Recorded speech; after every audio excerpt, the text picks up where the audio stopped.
Ladies and gentlemen, welcome once again to the newest episode of the Will You Stop podcast. I am Brandon. I am actually in Long Island, New York this week, along with Avi, and we're joined with Tom, and we are actually live during NXT Takeover Portland. We're currently in the Roserweights against the Undisputed Era Tag Team title match. But Tom, what's up? How's it going? It's going well. I thought you guys ditched me for a second off this podcast. I thought I was voted off the island, so. Now, we decided to put you more as a special guest. Hey, you do what you got to do. A special guest contributor. So, you come in kind of like Sam Roberts every pay-per-view. I got you. But, okay, let's start off with Monday Night Raw. Tom, did you watch Raw this week? I did. I enjoyed it. What do you think about Shayna the Vampire Baszler? She's all right. Nice little, I like the new character. I like the new influx, so I'm cool. You were okay with her biting Becky's neck? Oh, definitely. If anything, it gave me a little bit more of an attitude. I mean, come on. It was so bad looking. It looked like something out of a bad 70s B movie. I mean, it was ridiculous. Hey, look, what can I say? I mean, I gotta shoot over to NXT. You're watching NXT right now, and I mean, it's been an okay event as of now. I mean, a lot of the matches are pretty much you'd expect. The women's match is probably the best match so far. Gargano and what's his name and Finn Balor. I did not expect to be a great match, and I'll tell you, styles make fights. Whether it's UFC, MMA, boxing, you have two guys with very similar styles. It's not going to always make the best match. I had a feeling Gargano and Balor would disappoint tonight, and they did. It was an average match. It wasn't bad, but it wasn't good either. I thought the Keith Lee and Dominik Dijakovic match was much better than Finn Balor and Gargano. Right now, the match was the best match so far. So now we're on the tag match right now, which is, I mean, I wouldn't say it's disappointing. I expect a little more action. It looks like it's speeding up now. You got all four guys running around now. You have two guys on the outside, two on the inside. Sounds like you're watching gay porn. Yeah, right? Yeah. Pete Dunne's got looking for some sort of So armbar. I got to throw this question out. Did anything happen on SmackDown this week? No one's talking about SmackDown at all. Well, unfortunately, I was not a fan of what they did with Otis. I mean, come on. Are you serious? Not that. I was pissed. That's the only thing I'm really pissed about. I think the Otis Mandy angle was great for both of them. They totally shit the bed with that. Come on. He's just going to show up and he's going to mistakenly think that she ditched him because Ziggler shows up. Come on, I want some action. We want to see the good guy have a payoff. I know. Why did Otis just drop the flowers and run and walk away? He should have freaking walked up. He should have grabbed Ziggler and put him through the table. Something. I mean, This is the first. You got the heels actually have the faces in a double submission hold. It's usually the opposite in a tag team match. I mean, I honestly think there's going to be more to the Otis Mandy thing. I think in the end, Mandy's going to be a face and be with Otis. I hope so. I think there's going to be more to it than meets the eye, but I think it needs time. Not everything. I don't think we're getting the full story this week. But let me go back. Did anything seriously happen on SmackDown this week? I don't know, not really. It was very eventful. Hulk Hogan showed up. There you go. And he had a thing with Bray Wyatt, which was fun. But, Yeah, I saw that. That's Hogan needs to retire full time. He's not what he's lame down. Truly, Hulk is a god. He's an American icon, first off. Second off, he's not wrestling. He's making an appearance to promote for the Hall of Fame. And so there's that nothing man wrong can with do that. whatever he wants as far as I'm concerned. He could wrestle. He could freaking show up on TV with his balls hanging out. That man is Americana. You leave him alone. You respect the man of Hulk Hogan. He should have left his beard. He should have left his freaking Santa beard, though. That he's had for months. Poignant moment here in the tag team match right now. Maybe the Undisputed Era is going to keep the belts. All right. Need the face. Okay, let's go to Wednesdays. And you know what? AEW, and I know Tom's going to disagree with this, it gets better each and every week. Agreed. From production to character development to storylines, it literally is getting better each and every week. And NXT. I'll give you production. I'll give you production. The production is night and day better from when they first started.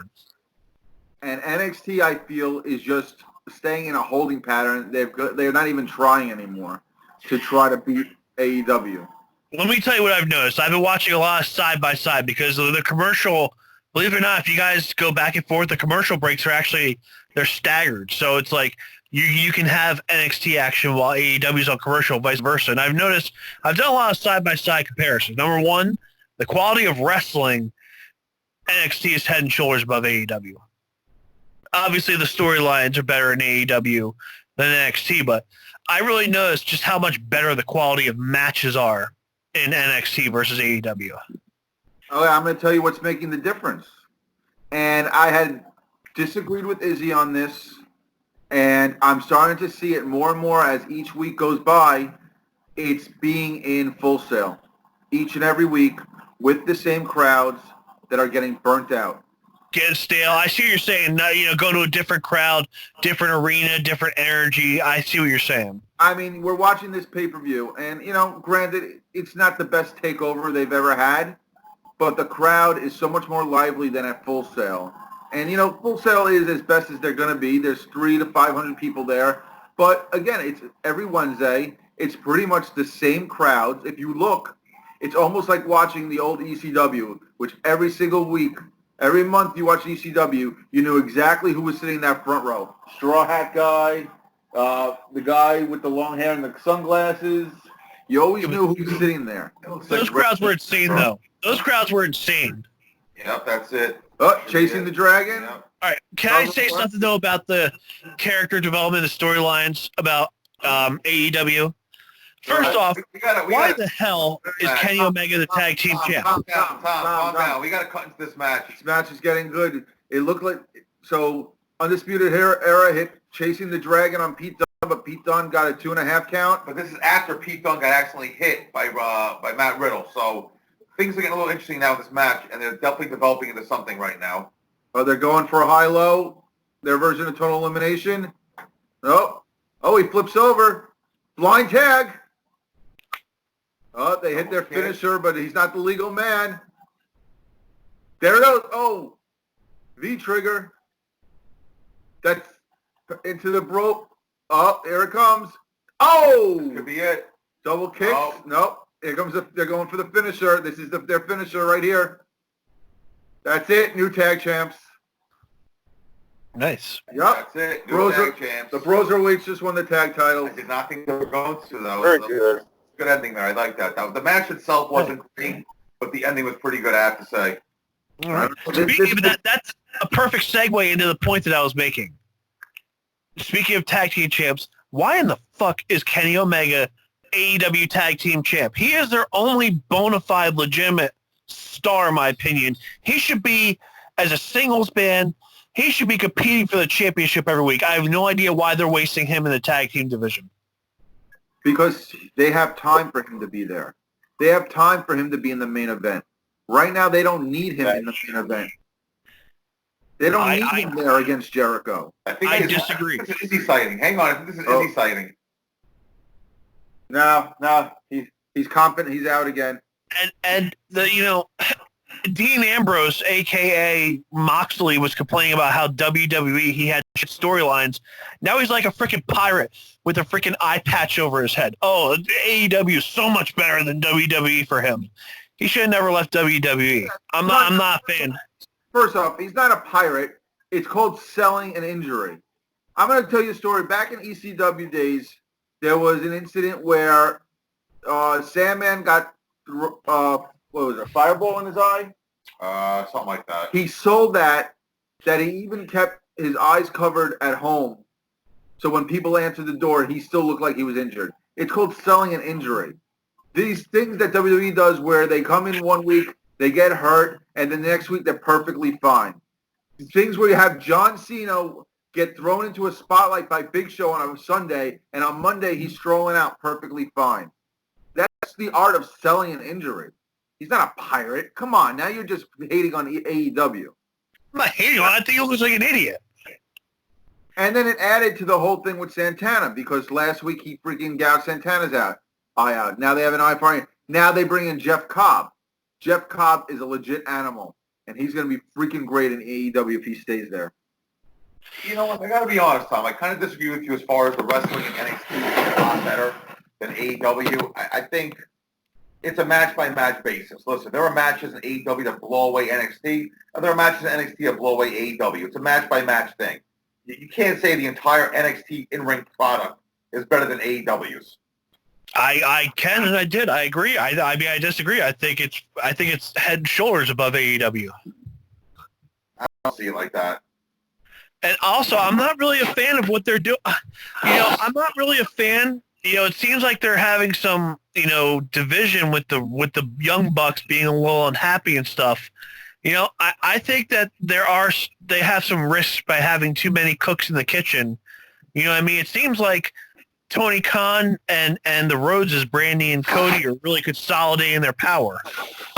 And I could see honestly, dead serious, I can see the Young Bucks being out of AEW within a year. Okay. You are out of your mind, respectively. Let's put something clear. There is one final say in AEW in creative, and that's Tony Khan. It doesn't matter about Kenny Omega, Cody, and the Bucks having any title. The final say comes to Tony Khan. He is the Vince McMahon of AEW. He's making the final decisions. The Bucks are not leaving AEW. Cody's not leaving AEW. And Omega's definitely not leaving AEW. They've invested too much. They're not jumping ship. They're not going anywhere. And they're not on. I never read anything about them being unhappy. These guys are doing the right thing because everyone's expecting them as EVPs to just jump the line and get all the titles. And you don't want that.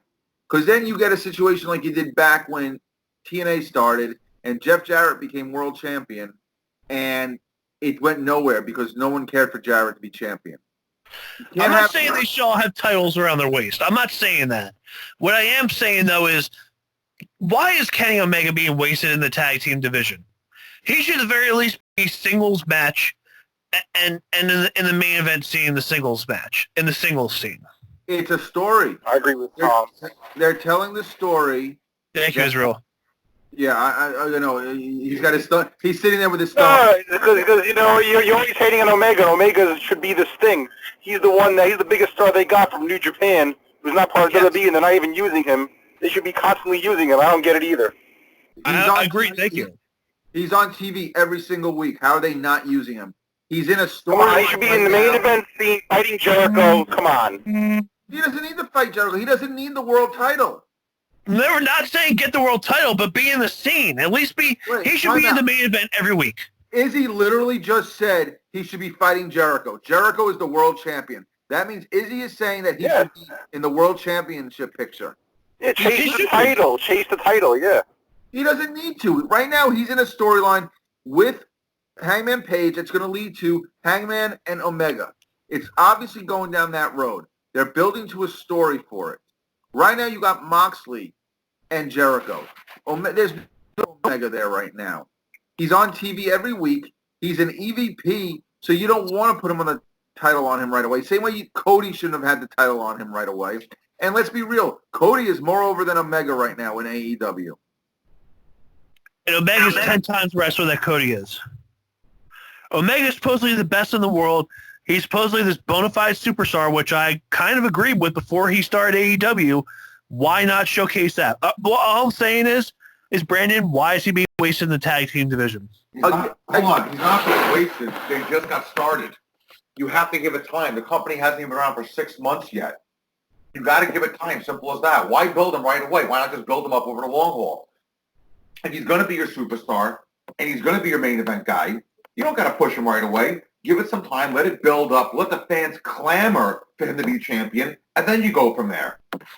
See, Tom, this is your problem, and this is the WWE fan in you. You want instant gratification. You don't want a chance for things to cook and simmer. It's on a low boil right now, AEW. They're simmering their product till it's ready to be taken in, and it's not ready yet. It's only been around since October. We're only in February, so we're talking 5 months, 4 months. Chomp actually is wearing tights today. He's not wearing we're not wearing the army pants. Let me give you some food for thought. You put the belt on Omega, then what do you do with him? Who chase? Okay, Omega wins the title. Who chases him? I Not think win the title, but have him in the main event scene, though. Have him just constantly in the main event scene.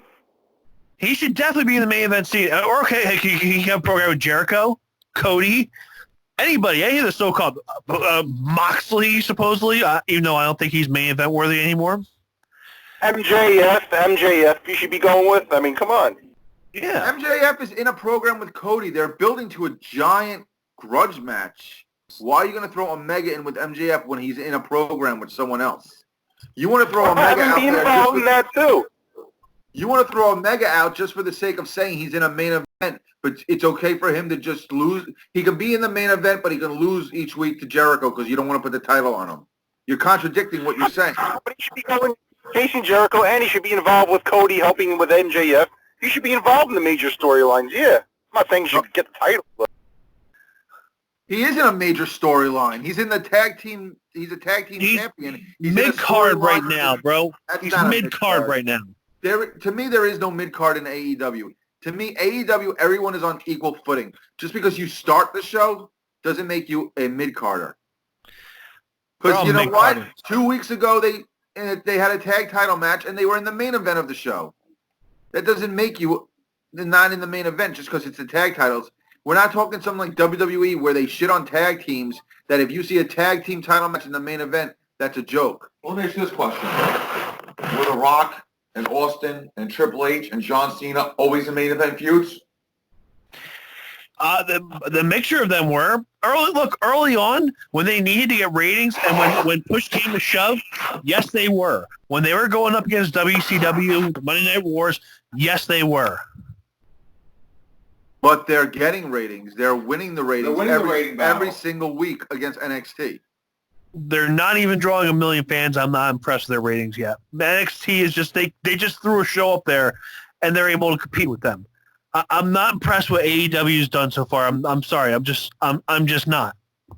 I mean, but the whole point of NXT being there is to take the fans away from AEW. If AEW was flying solo, they'd be breaking 1.5 million fans a week. Because that's how many fans are watching wrestling on a Wednesday. Around 1.5 million each week, split between two shows. And what about Shawn Spears? He supposedly left WWE because he get lost in the shuffle. What has he done? And thankfully, Mr. Jack Swagger, whatever his name is, Jake Hager now, finally is going to wrestle a match. Now, I will say, I am impressed with what Dusty Rhodes is doing with FKA Goldust. Love what he's doing in AEW. That's the only thing I really like right now. His career's been resurrected. You're building up Jake Hager as an enforcer character. Okay? That's what he's been doing with the Inner Circle. Now it's time for him to move to be in the ring. Now's the perfect time with the perfect opponent at the pay-per-view in Dustin Rhodes. So I have no problem with the way they've been using Jake Hager. All right, so right now on TakeOver, they're about to have the main event. Tommaso Ciampa against Adam Cole for the NXT title. Let me ask you this question, Tom. Give me a feud over the last year from any federation that has torn the house down. Not a whole lot. I mean, it's been kind of a dark age in professional wrestling. I wouldn't say it's a dark age. I just don't. WWE characters don't connect with an audience, so they're not building an audience. AEW characters are 4 months old. They're literally infants. And they're connecting more to their audience than WWE is. I'll give you guys an astonishing fact that I learned over the last couple of weeks. Brian Alvarez constantly talks about it in his show. The average age of an NXT viewer, what do you think it is, Tom? Probably late 20s, early 30s. Try mid-50s. Mid-50s? Mid-50s. So think about it. I'm 43. Brandon's 43. We started watching wrestling in the 80s. That means guys who started watching wrestling before us is the majority of NXT's programming watching. Take that into consideration. Interesting factoid. Okay? Whenever the ratings come out, AEW is always winning in amount of viewers and the most important 18 to 35 demographic. The NXT, for the most part, wins the 50-plus demographic. So whatever AEW is doing, whether you like it or not, it's obviously working right now. I don't think either show is building an audience, and I think that's a big problem in itself. Because I think too many of AEW's fans are just anti-WWE people. That it's just they'll go for anything that's not WWE. And I think and as Avi brought up last week, I think WWE fans won't watch anything that isn't WWE, and anything that's not WWE, they're going to hate on. Avi brought up the point on last week's show is that WWE fans are basically creatures of habit. They're used to their WWE, they're used to their sports entertainment, and they're not going to take in anything else, whether it's Pro Wrestling Guerrilla or Ring of Honor or Impact or AEW. It's only WWE. Yeah, but AEW is doing what TNA couldn't do, and they are actually selling out, or at least getting close to WWE-style crowds. You haven't seen anything like that in 20 years, and that's pretty remarkable in the short time they've been around, Vern. So explain that. How do they succeed where TNA could not do that, you know? TNA is basically in the same boat that NXT is. They're from a small sound stage. They never traveled to any size arena. They stayed in Florida week after week for Impact, so there was nowhere to grow. So they kept the same audience or random people like they did back in WCW Worldwide, who they would just corral in from the theme park to just fill up seats. There was never an actual TNA audience. But also, if you look at TNA's historical numbers, they've always maintained the same viewership, 300 to 500,000 a week. It's never gone higher. Every now and then, I'm sure it has. It's never gone that much lower. So if you actually look right now at TNA, AEW, NXT, Raw, and SmackDown, the audiences have not moved one iota. So that basically means wrestling as a whole really hasn't brought in any new fans. So when Tom says it's almost like a wrestling dark age, I have to agree with him. Wrestling really has not brought any new fans in quite a long time, where the majority of people watching NXT are 55 and older. And if you look at your core audience for Raw, SmackDown, AEW, NXT, and even TNA, for that matter, it's the same people that are basically watching wrestling for the last 20 years, give or take. Let's face it, how many fans did the Attitude Era? How many fans were lost when the prepubescent teenagers that loved the Attitude Era because of Sable and all the other sexy stuff going on? You know, they probably lost a lot of fans when they grew up too. Well, I'll tell you this. I know for a fact that in January of 2010, the very first episode that went against Impact on Monday night, the main draw for that episode of Raw was the reunion of Bret Hart and Shawn Michaels for the first time since Montreal, and that drew around 5 million viewers. 10 years later, Raw is barely scratching 2.5. So in a decade, they've lost half their audience. It's not just that. I think the end of the Monday Night War, we're still feeling the effects of it. You know, there was a time where you turned on TV every Monday night. You were 2 shows going head-to-head. 2 shows giving you the best of what they had, but at the same time, you had no idea who would show up on Monday night. You had no idea what would happen on Monday night. Wrestling, to a degree now, is kind of in a rhythm. So when that surprise isn't there, that shock isn't there, you're not going to bring in new fans. Yeah, it's like, I mean, I used to watch Monday Night Wars. I was a WWF guy. I always used to pray to God that Stone Cold will come out and win the WWF Championship, and that was always a possibility. And now it's like these see, I don't think the titles change hands enough. I'd like to see more titles, especially the WWE Championship and the Universal Championship, change hands on TV more. What's wrong with having long-term champions? Sometimes it's okay. Sometimes, but not always. Sometimes I think they should just throw the audience a bone like they do with the Madison Square Garden show sometimes. Have a couple titles change hands here and there. It's not the end of the world to have some short-range champions. I think it depends the situation. If you're building a guy up like a Bray Wyatt You're not going to take the belt off him after a month. No, you're right. But to have Lesnar hold it for however ungodly he had it, and for him to not have wrestled in Raw in how long? But there's a plan with Lesnar, and Lesnar is considered an attraction. There's a difference. Hulk Hogan wasn't on Superstars every single week defending the title. We just got spoiled as fans used to having the world champion there every single week. Like The Rock. Here's a question I'm going to pose to you guys. This really gives you an idea where wrestling is at these days. During the Monday Night War, you went to a mall. Every kid in that mall, I swear to God, seemed like had an NWO or Stone Cold Steve Austin shirt or Rock shirt on, right or wrong? Or DX, yes, you're right. When was the last time you went out and saw anybody walking around with a wrestling shirt on these days? Can't tell you. And actually, you know what? No, you know what it was? I know someone wearing an Austin 316 shirt the other day. And so if you see somebody wearing a wrestling shirt, it's probably from that era. Yeah, probably. Or AEW, because I've seen more AEW shirts than I've seen any other wrestling shirt. I actually saw someone wearing an AEW jacket a few weeks ago. And hell, Avi, you're a principal, right? You're an assistant principal, so you're with kids all day, every day. You probably see the most. And what do you see? I have not seen a wrestling shirt in a school in at least a decade. That's insane. I remember, I'm dead serious, I remember my 6th grade class, 1999, peak of the Attitude Era. I remember if there was 15 boys, at least every single day, at least a handful of them had an NWO or DX shirt on, or an Austin 316 shirt. But even back in the 90s, on a Sunday, somebody would say, "What are you doing?" "Oh, watching a wrestling pay-per-view." And they'd say, "Oh, okay." Now if you say it, it's like, wait, they still have those?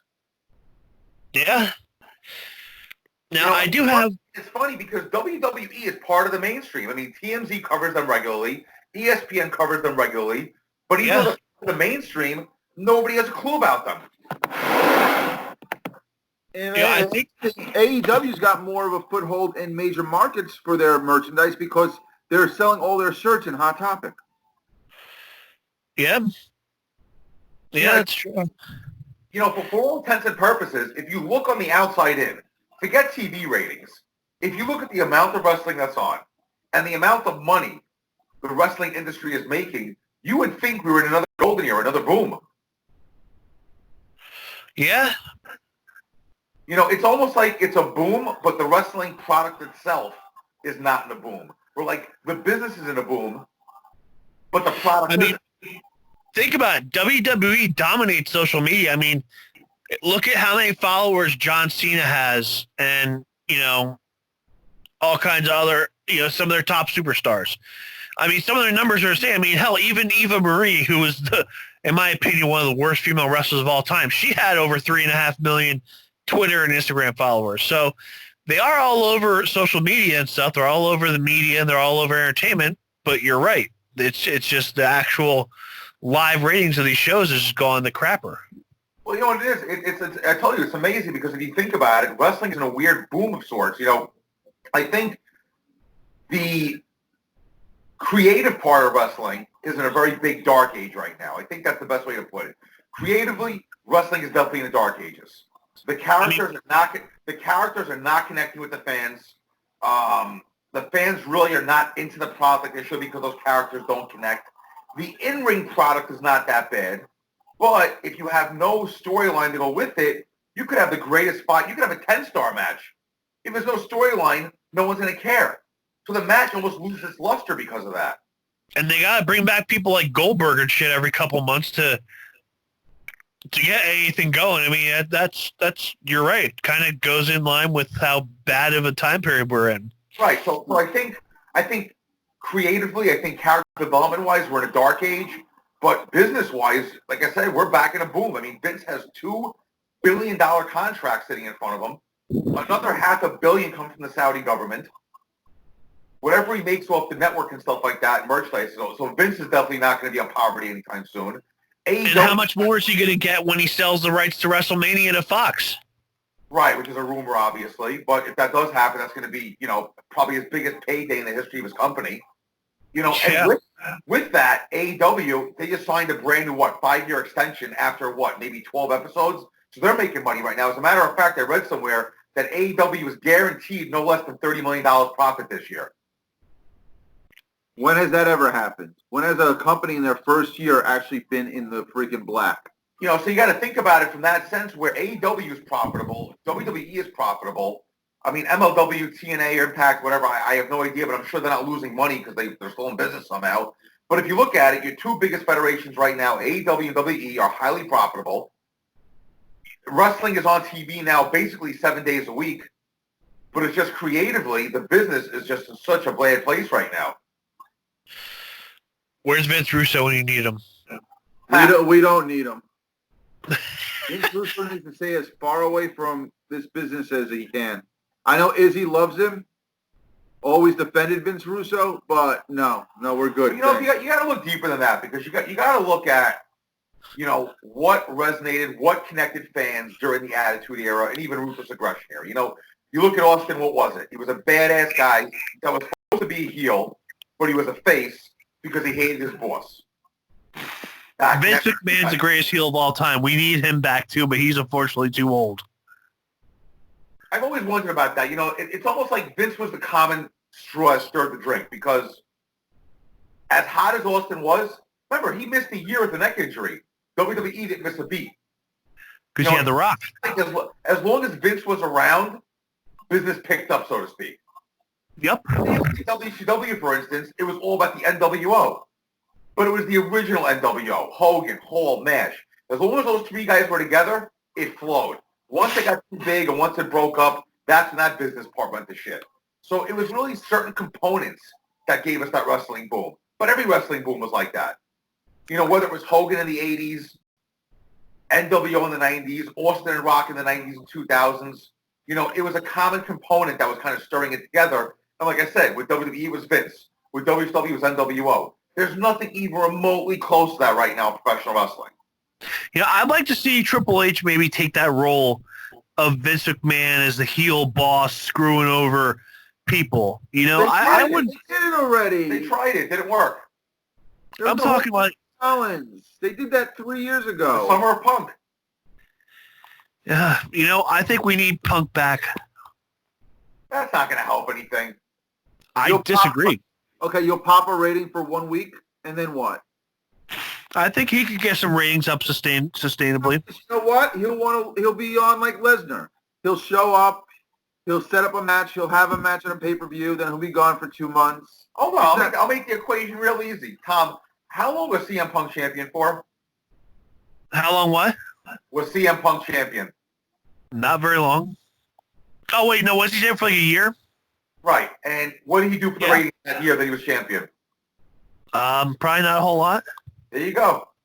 Yeah, but it's kind of like the whole Nirvana effect. It's like, yeah, they weren't that great when they were all alive, but then all of a sudden Kurt Cobain kills himself. Now that they're gone, they're the greatest thing ever. I think that's kind of like what the nostalgia effect. I think the nostalgia effect could help them. So CM Punk kills himself. The ratings will go up? No, Dick, what I'm saying is that since he's been away for so long, you know, they realized that how great he was. They realized how much they miss him. And now it's like he's been kind of inflated a little bit. So I think that'll help him in a way. Randy's all yours. Like I said, I think Punk will pop a rating. If Punk showed up at a pay-per-view, he'll pop a rating for the next night on Raw. But after that, the ratings will go back down. Punk's not going to be there every week. If Punk came back, he's not coming back full-time. He's 41 years old. He's been out of the business for 6 years. The most he's had is 2 failed MMA fights. He doesn't want, I don't think he even wants to come back. He only came back for a Fox paycheck. That's the only reason he has any association with WWE right now. And I think if he was going to come back, he would be back by now into WrestleMania season. I mean, according to Izzy, he says that Punk's showing up every week in AEW, and it's not happening. So, Is he there? Is he there? Oh, what a shock. He disappeared on us again. What a shock. Hey. So here's some other things that I had a question about. Number one, are the Revival done in WWE? Is it almost certain they'll be in AEW in the next couple months? I heard their contract was supposed to expire, but they're getting extended because of the injuries. You think they're going to take the offer that's been given to them? I don't think they're going to re-sign, but I think they're going to have to ride their contract out. Number 2, what's going to happen with Hardy? Matt Hardy. I know who you meant. He denied their latest contract offer. From what I read, he's done on March 1st, and he'll be free and clear to go anywhere he wants. What's going to happen with his brother? Same thing. His contract was also supposed to expire, but because of the injury and the time off, they're putting an extension on it, which is what they have a right to do when it comes to injuries and stuff. So Jeff Hardy was supposedly at the PC this week, so that means that he's working on a comeback. So, how about you see Rock's daughter just started training at the Performance Center? Yeah, you won't see her on TV for a couple of years, but you can bet Vince is going to be chomping at the teeth to throw that whole fourth generation out there.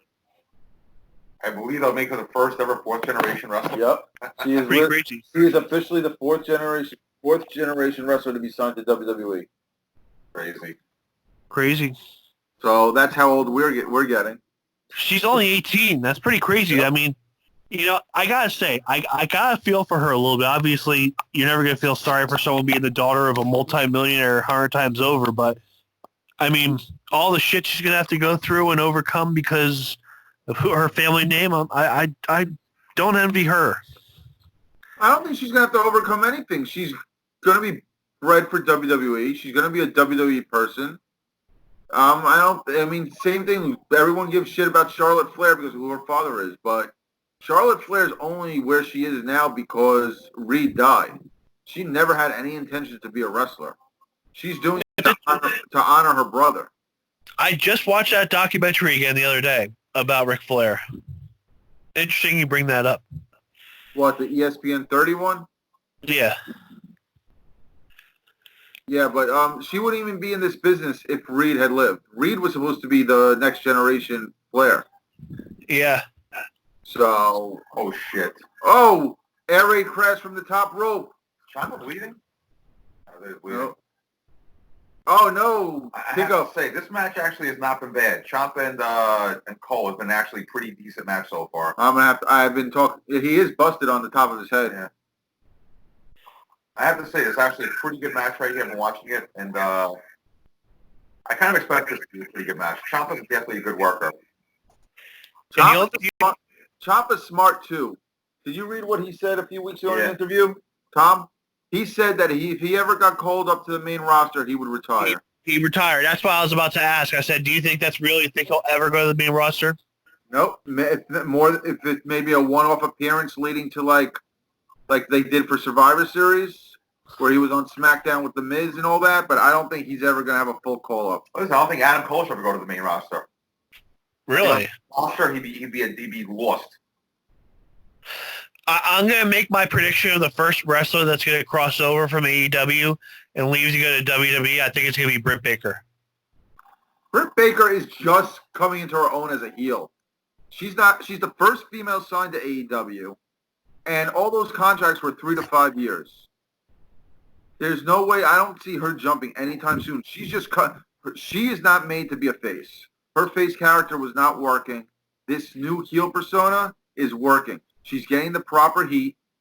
She's getting the proper reactions from the crowd. And her promos are getting better each and every week. Thoughts on Britt Baker? She's definitely coming into her own. She's definitely getting better. But I will say, I think the next person to jump, as far as AEW and WWE goes, Matt Hardy, I think, is definitely headed to AEW. Well, we already know that Brody Lee, formerly known as Luke Harper, is going. Well, that's a shock. Yeah, they already confirmed. I think it's March 16th. They're actually having a show. His hometown, Rochester. Yep, Rochester, New York, and that's his hometown. So they're saying that he's going to go up there. Color me shocked.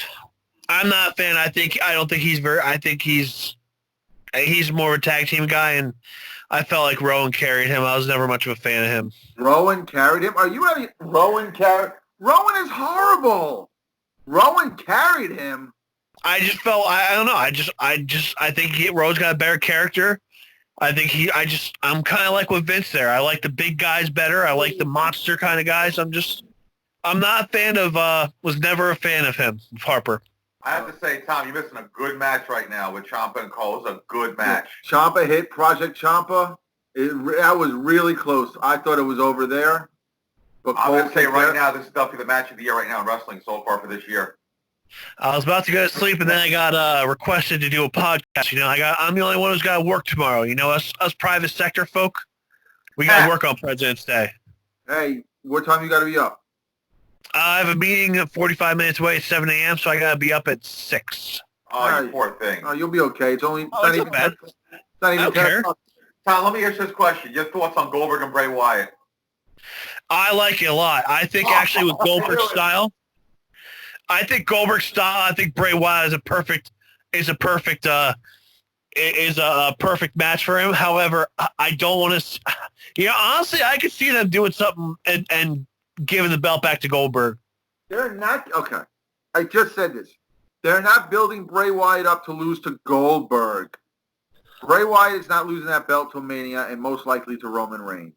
The only reason Bray Wyatt is going against Goldberg is because the show is taking place in Saudi Arabia, and the Saudi prince always wants the legends. First of all, I said this last week. Goldberg is among a long line of WCW guys that were never accepted by the WWE fans. Never. He was never accepted. Okay? They were never going to be. What'd you say?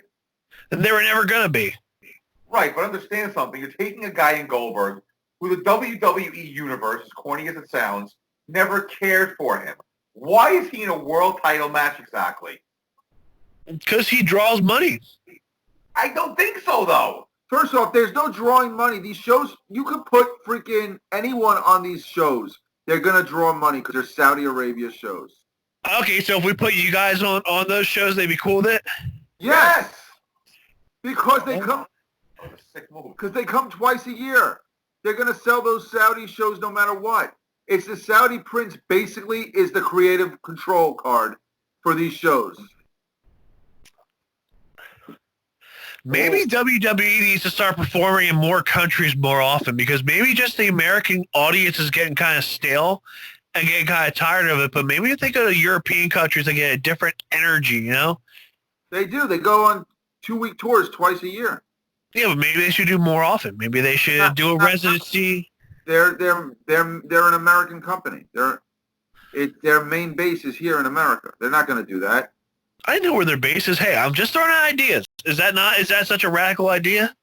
I just want to throw it out. More importantly, this match is by far one of the best WWE match I've seen in a long time.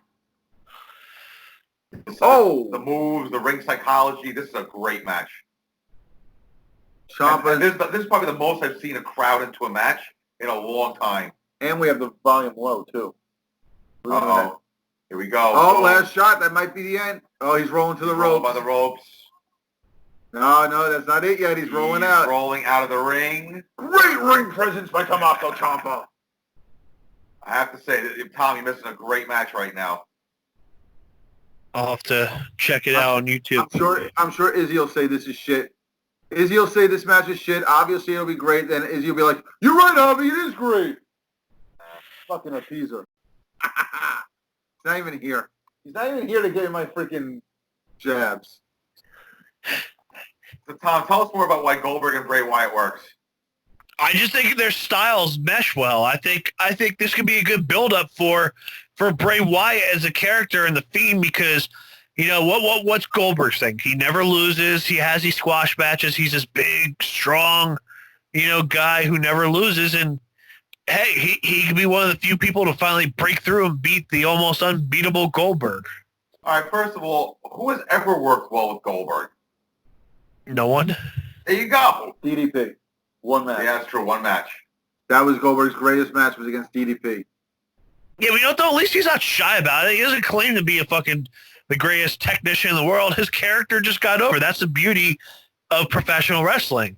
Right, but his character never got over in WWE. That's why I just don't understand this match. See, here's why Goldberg represents the beauty of professional wrestling as an industry.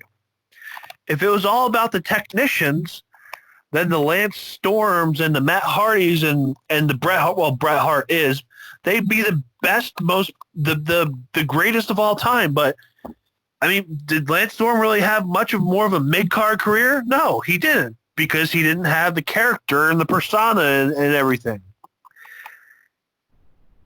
Oh my! He just hit the Panama Sunrise off the table into the floor.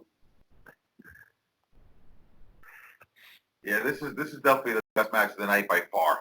This is probably the match of the year. So I mean, we're only in February, but still, definitely the best match wrestling-wise for the entire year so far from any federation. How many stars is Meltzer given? Ciampa's back. Oh, Hangman DDT.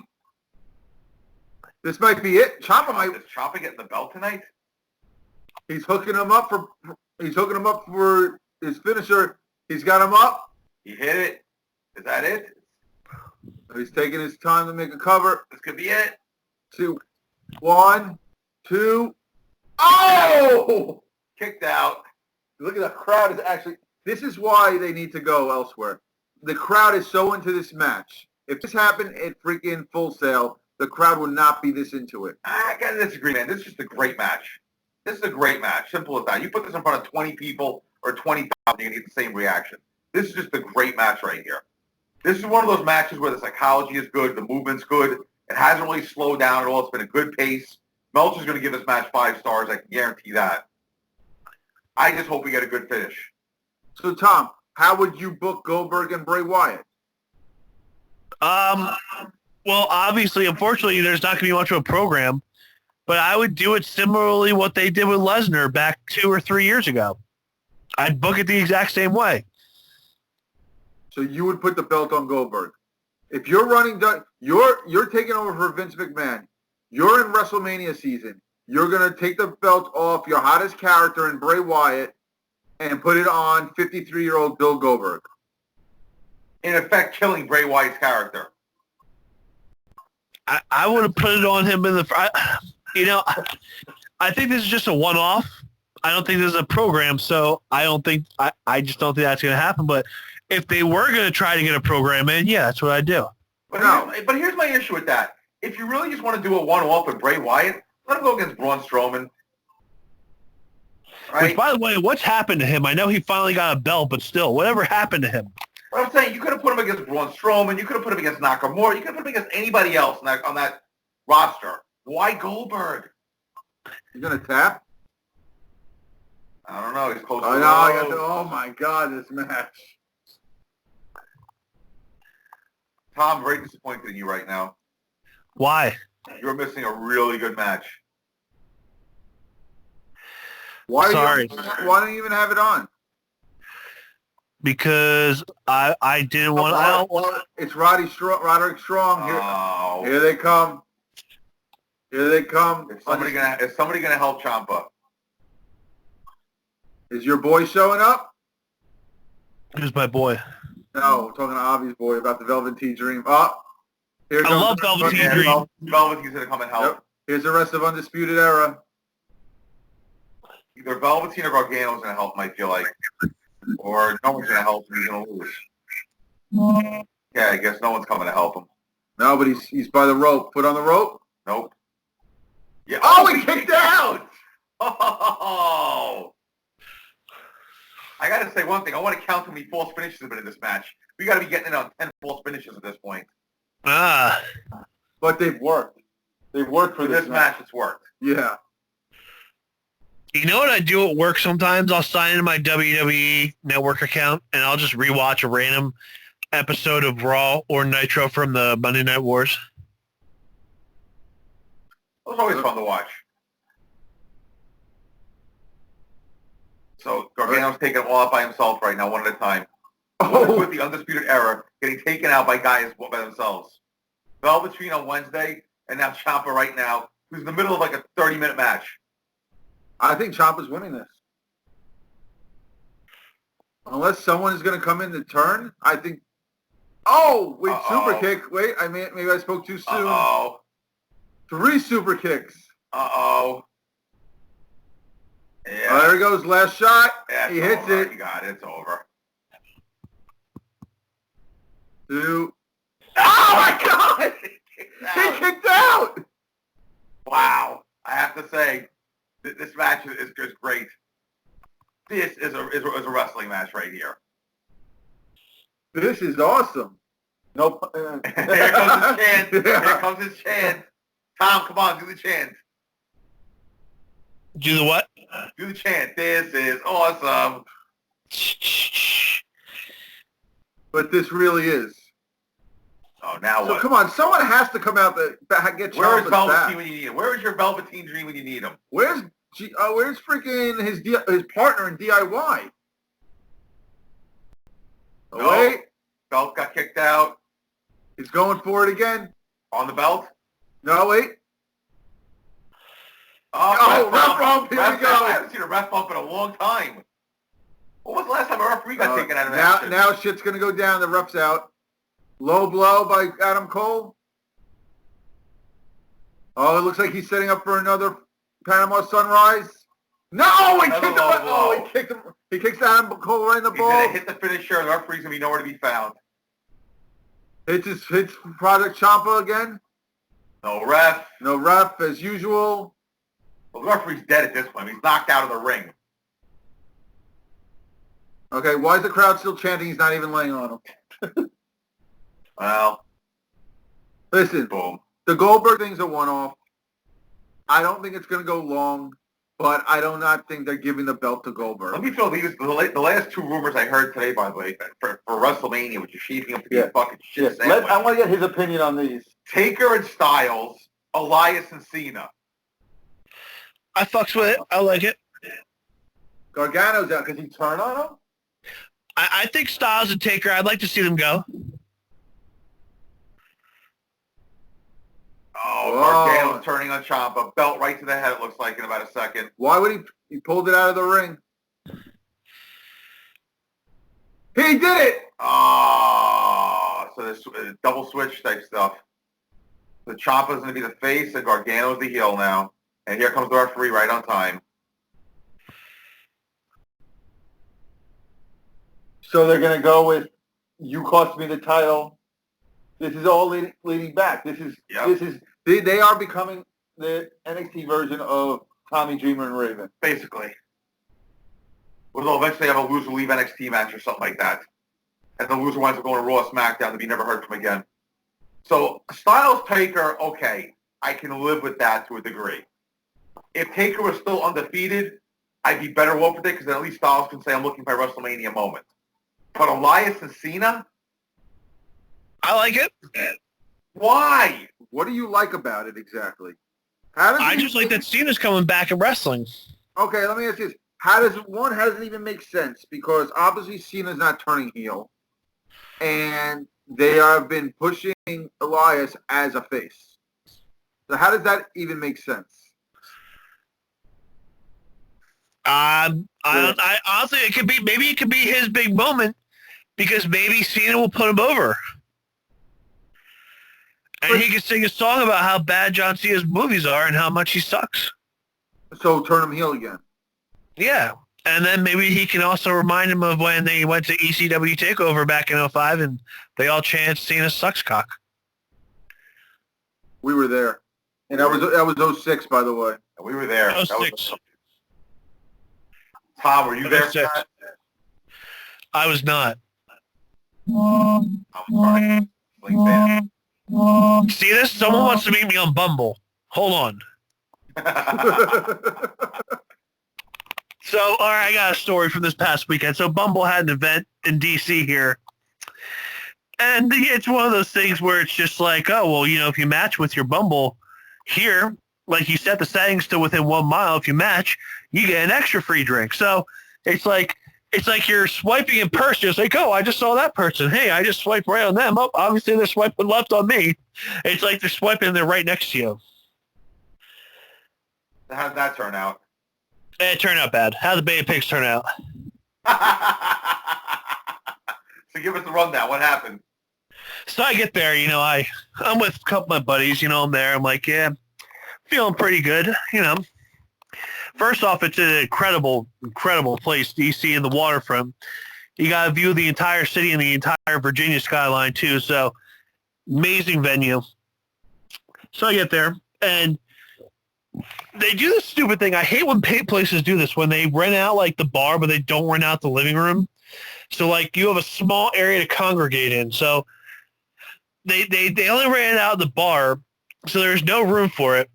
And the ratio was about 3 guys to every woman. And, yeah, it wasn't a good time. That's a painful ratio. And no, it's swiped right on me, which was even, that hurt even more, but it's all right. Ready? It's okay. Yeah, you had your back in the day AOL experience. Yeah, AOL was much different. I miss AOL days. AIM. I miss my chat room. See? Tom knows what I'm talking about. Tom knows where I'm coming from. AIM was where it was at. So, see, the thing with AIM, too, is it was okay to get a random screen name and start talking to them, where Facebook is kind of weird. It's like, okay, I never met you. Why are you talking to me? yeah, it's a lot more personal on Facebook than it was back in the AOL chat days. Yeah, those are the days. So, TakeOver ended with Ciampa losing to Adam Cole thanks to Johnny Gargano turning heel. So, once again, he's turned heel. We'll see what happens Wednesday.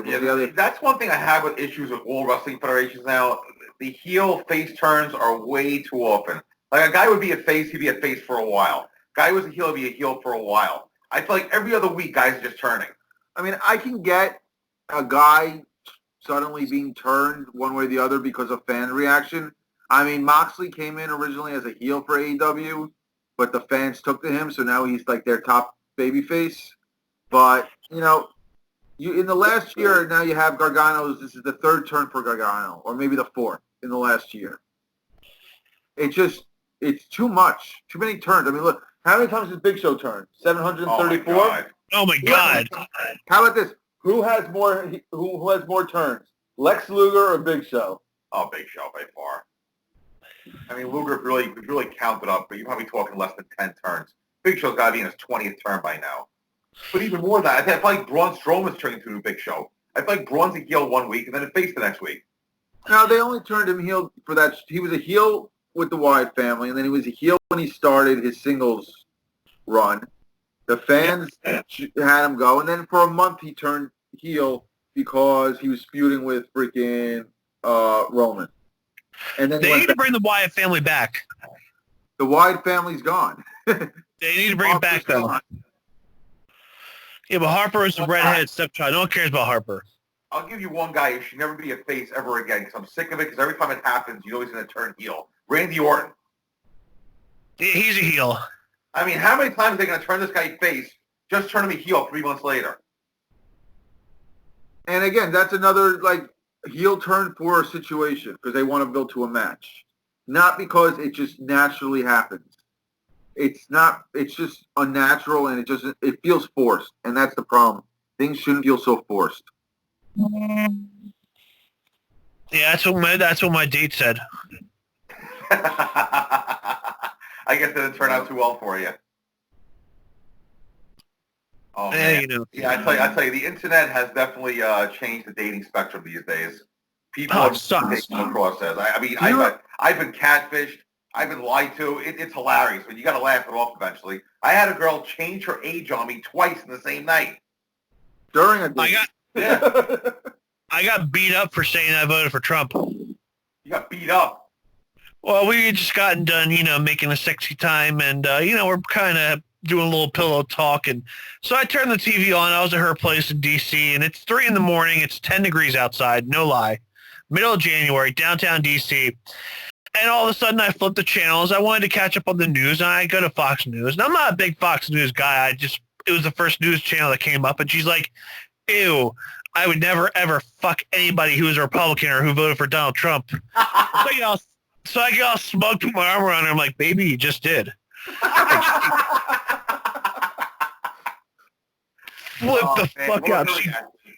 She fucking hit me hard in the temple like 3 times, took my clothes, threw them out the window, and told me to get the fuck out. Wow. That's an awesome story. Maybe more where that came from, buddy. Well, I'm going to wrap this up because we got more comments on our YouTube page. And our good friend Romulus 3200. Thank you for taking my questions, and thank you for turning me on to AEW. Never watched their shows before, but after seeing the ruthless lashing on YouTube, I'm assuming he's talking about Cody, I invested in those characters and need to see how things play out. I would also like to know, how do you two feel about NWA and Nick Aldis? Is NWA also worth watching? For me personally, I get a nostalgic feel to it. I was a very big NWA fan in the 80s and 90s. Well, in the 80s, really, before it turned to WCW. From a nostalgic standpoint, yeah, it's fun to watch. The in-ring work is not that bad. I mean, it's studio wrestling. It's really one of those acquired tastes. You know, either you're into it or you're not. The best way to describe it is imagine a smaller but more colorful crowd than NXT has.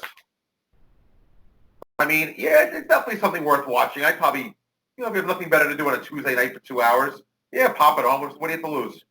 And it's all available on YouTube. It's only like a 45-minute show. And, Nick Aldis is good.